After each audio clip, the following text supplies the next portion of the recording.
Now, this is where the Trump audio recording comes in that the left is salivating over today. CNN first reported that it existed 2 days ago. Now they've obtained what they say is a transcript of the phone call, which gives us allegedly some insight into what was in his head. I dispute that, but that's the narrative. Here's the headline. Donald Trump admits on tape he did not declassify secret information. So this goes right to the heart of it. No, he could not possibly have been looking at classified documents and saying, I declassified, because this audio tape shows he knew he hadn't declassified anything. They claim that the transcription shows him, this is at some book meeting about Mark Meadows' book. He's talking with people there about, I don't know, everything.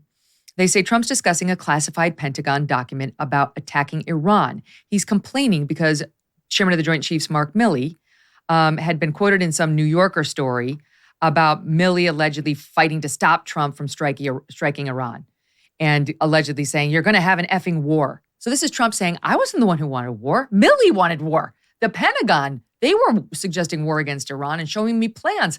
I'm not the warmonger. They are. This is what the conversation's allegedly about. And in this context, Trump allegedly said, they said I wanted to attack Iran in this paper. Isn't that amazing? I have a big pile of papers. This thing just came up. Look, this was him. And apparently you can hear paper rattling on the tape. They presented me this. This is off the record, but they presented me this. This was him. This was the Defense Department and him, meaning Milley. We looked at this. This was him. This wasn't done by me. It was done by him. All sorts of stuff. Pages long. Look, wait a minute. Let's see here. I just found, isn't this amazing? This totally wins my case, except it's like highly confidential, secret. This is secret information. Look at this. Per CNN, he then asks someone in the room if he can declassify it.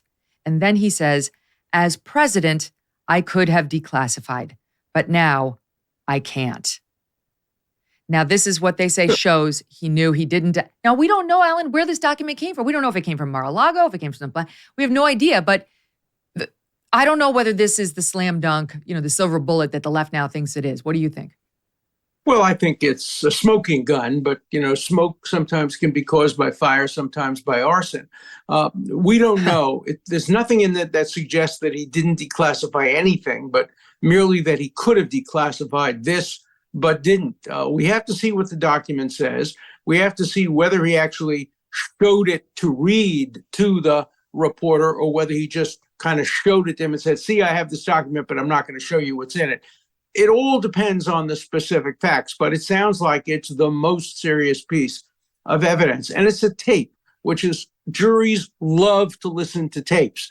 They love to think they're solving mysteries. And therefore, this is a very, very compelling piece of evidence that may turn around perceptions and say, because if Trump really did, if he issued a sweeping order, as he's now been claiming, just declassify everything right before he left the presidency, then why would this document not have been declassified? Why would he be sitting there, a year later saying, I didn't declassify this and saying it's secret and asking, can I show it? Oh, no, I can't.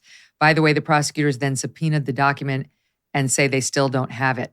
And by the way, they also point out, CNN, it's unclear if it was indeed even a real document. I mean, it could have been Trump being like, I've got proof right here. Milley's a liar. And he's looking at his schedule for the rest of the day. We don't know any of that. But okay, I want to move on to other charges. So that's our initial but I just think take. that you're right. He may come up with the blowhard defense. Hey, I'm just the blowhard. I was just talking. I really did declassify everything, and this wasn't serious. We have to wait to see what the evidence is.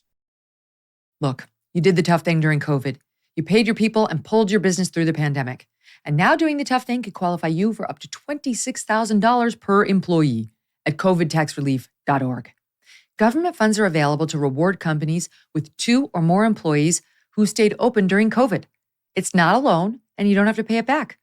The program's complicated, but no one knows more about it than the CPAs and tax experts at covidtaxrelief.org. You pay nothing up front. They do all the work and share a percentage of the cash they get you. Businesses of all types, including nonprofits and churches, can qualify, even those who took PPP loans and even if you had increases in sales. You did the tough thing for your employees during COVID. Now let covidtaxrelief.org help get you up to $26,000 per employee. Visit covidtaxrelief.org. covidtaxrelief.org, covidtaxrelief.org. Hey, thanks so much for watching. If you like what you just saw, hit the subscribe button for more clips and full episodes.